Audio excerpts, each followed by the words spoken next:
Hi, for the camera, we call you Sarah, Okay. if that's okay. Yeah. So if you'd like to introduce yourself, Sarah. Hi, I'm Sarah.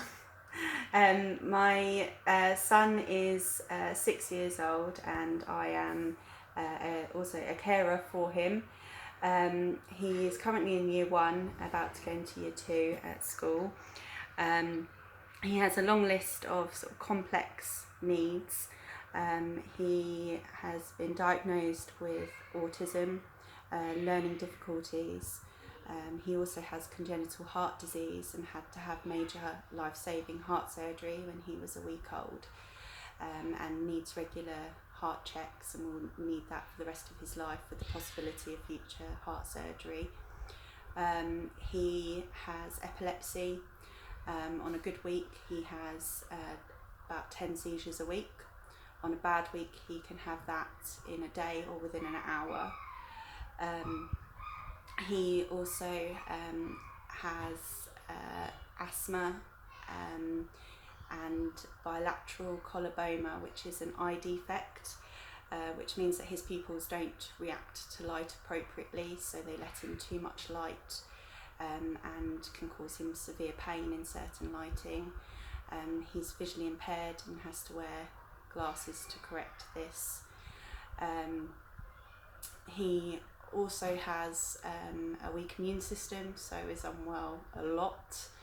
At the moment he's having very complex issues with his lungs, and is currently under London hospitals to deal with this issue, because it results in very nasty lung infections frequently. They think that he has a syndrome. He's under geneticists for this, but they don't at the moment know what is the cause of all of his issues, and unfortunately they don't think that we are finished with the diagnosis process either.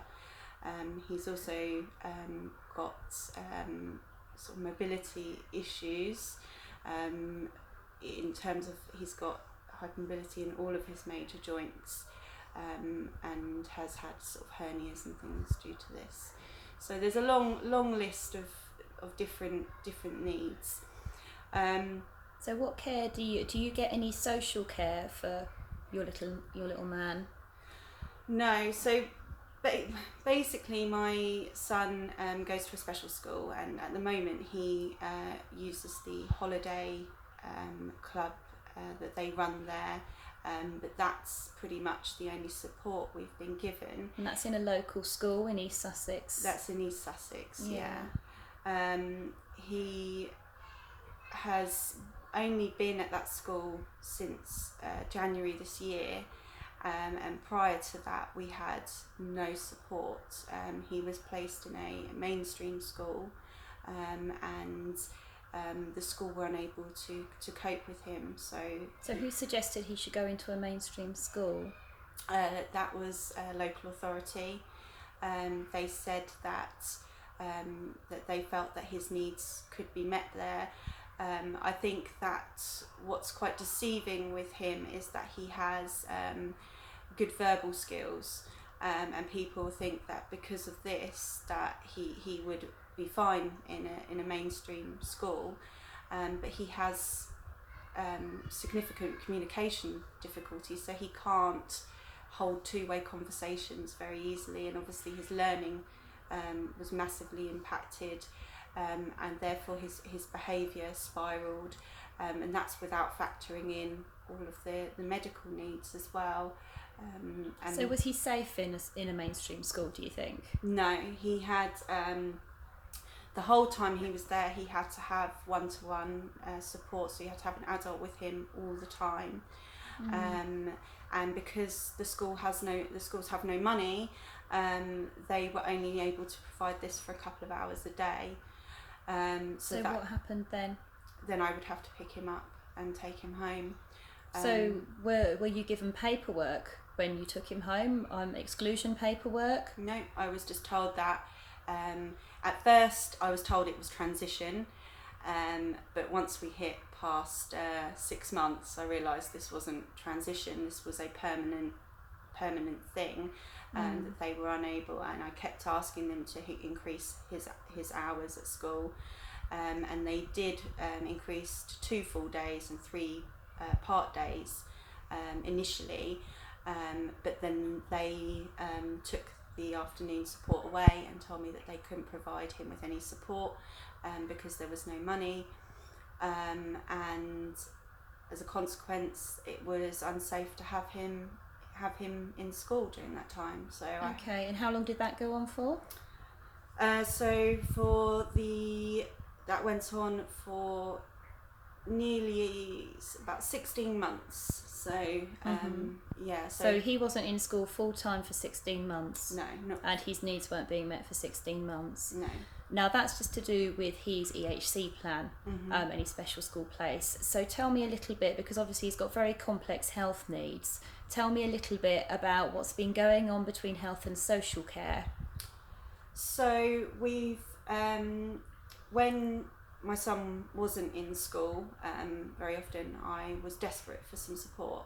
I also have a younger daughter who's recently been diagnosed with autism as well, and at the time I was working, and I was pulling my hair out. I had no support anywhere. Everywhere I turned, I was told that he wasn't meeting their criteria. So finally we managed to get health, so to do an assessment on his health needs, so on the medical side of things, and we went through a lengthy process of them doing assessments and talking to people involved in my son's care, and it went to panel, and he fell just short of their criteria by hardly anything. It was literally just below their threshold.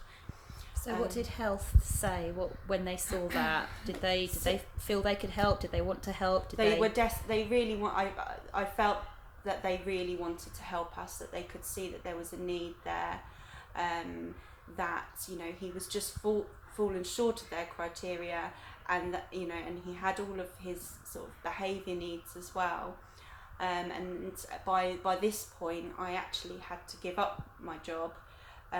What did you do for a living? I was a healthcare assistant for children with severe and complex needs. So you're a very, very resilient, very skilled mother for your child, really. It's not like you would be one of the people that maybe they'd refer to as being quite resilient if you were to ask for a social worker. But do you think that it's possible you can be a resilient adult or a resilient parent and still need extra help? Yes, I absolutely do. I think that I love my son to pieces, but he has very challenging behaviour, and when you're up all night and you're not given a 5 minutes break in the day, even the most sanest person can feel the pressure of that. I had a older child with very severe and complex needs, who passed away when she was 8 years old, and I know what the difference between the two types of needs. Between she had a very complex medical needs in comparison, but in some ways my son's needs are much more extreme.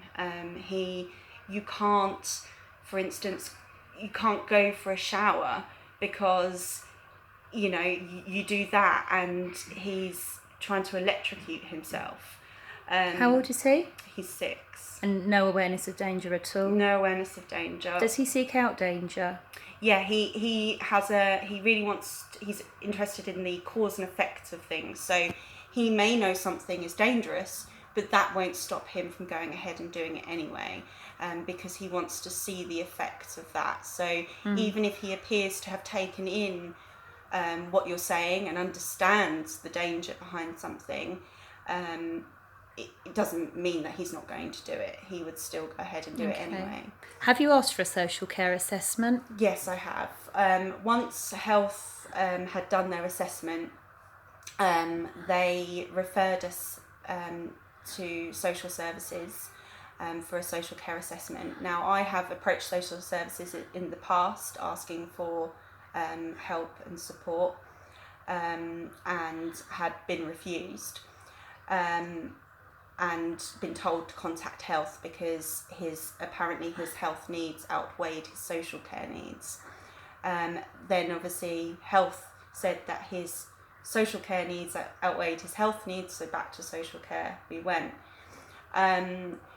I had lots of phone calls with a duty social worker who took a lot of background information, and she basically contacted the same people, did the same process, and we were told that because my son at this point wasn't under the child mental health services, that he wasn't going to be to meet their criteria. My argument against that was that the child mental health service had actually said that his needs were too severe and that he would need the specialist child mental health service. And so again, I felt like a ping pong ball. In the meantime, I'm still being given no support. How long's this been going on for? Nearly 2 years. And so this club, this is one of the clubs that's due to be axed under this funding that's recently been taken by the local authority. Yes. So if they were to take this club, what do you think would happen? What would life be like for you? We would have, again, no support. I mean, it would be extremely, extremely difficult. Can you go shopping? No, I mean, I have two children on the autism spectrum, both completely different, and so going out anywhere is hard work. Anybody that has both of my children together always looks frazzled at the end, because they're lovely children, but they are individually, they've both got individual needs, and they both need different types of support and help. An example I can use is my son had been having seizure after seizure after seizure. He was very unwell, and I needed to go and get him a prescription. Because he had an infection, and and so I needed to go out with both of the children to go and collect this prescription.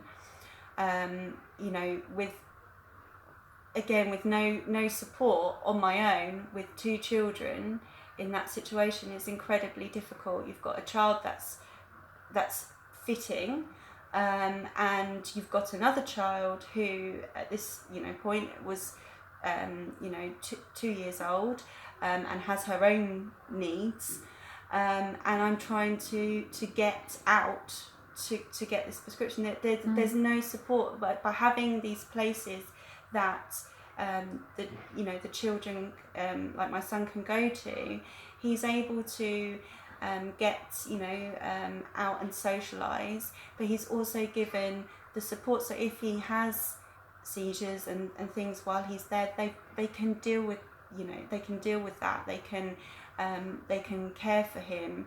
I can't just give him, I can't just ask even my friends to come and have him, because his needs are too complex. So could you send him to Cubs? Could you send, no? No. What about a youth club or? No, I couldn't even get him into a mainstream nursery, because his needs were so high. So what happened? Did they assess him and just say no, or? Because they didn't have staff that were trained to deal with his needs, and he gets unwell. He needs quite often he'll need IV antibiotics, so he'll have a needle, a cannula in his arm.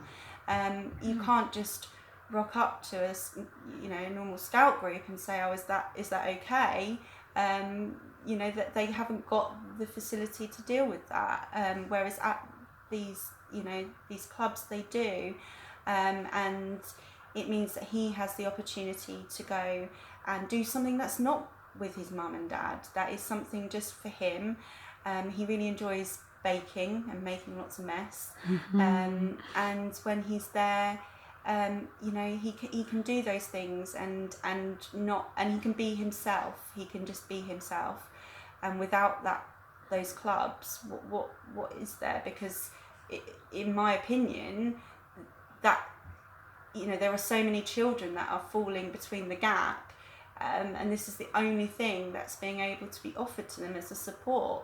So you feel that these clubs were propping up the lack of social care funding in the local authority? Absolutely, I do. Okay. Do you think at the moment that we're at a dangerous level of lack of funding, or? Yeah, I mean, if schools are at a point where they can't provide support for a child to attend full time, how are they going to be expected to provide money for clubs and things like that, where they, you're not talking about a normal club, you're talking about a club that's going to cost more money because it needs more specialist input, and how are they going to afford to do that?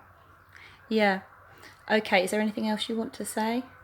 I think I think I've said everything that I need to say. I really just feel quite angry and upset, because I feel like this was the only thing that could be offered to us, and now there's potential it's going to be taken away and we're going to be left with nothing. I've had to give up my job. I don't know what else I can do as a parent. So. Okay, thank you very much.